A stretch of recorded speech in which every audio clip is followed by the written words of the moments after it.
তুমি একটা বোকা শোকা নাদান সহজ সরল একটা মানুষ। মাঝে মাঝে আমার কি মনে হয় জানো মামা, মনে হয় তুমি মানুষের জাত না, তুমি একটা মহামানুষ, ভালো মানুষ। তোমার মতো মানুষ এই পৃথিবীতে হয় না। তুই একমাত্র বুঝছস, তুই ছাড়া আমার এই মনের কথাটা কেউ বুঝতে পারে না। এই লেগে তোমার আমার এত ভালো লাগে রে মামা, এত ভালো লাগে। কি করছিস জানো সে লেগে?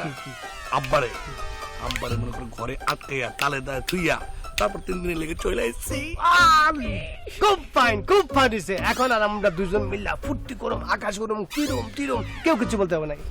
আচ্ছা মামা, নানারা যে বন্ধু করে আসছো, নানা খাবে কি? না খেতে মরে যাবে। আরে কাকরোল খাবে।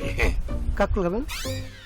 আরে না, কাকরোল সামনে আছে জন্য বলতেছি। আরে বেটা আমার আটকে রাখছিল না, তখন আমি জিনিসপত্র খাইছি না, কাকরোল সবজি মবজি করলা মরলা, তারপর মনে শুকনা জিনিস বাদাম বাদাম আবে যাবে খেজুর টেজুর খাইছি না।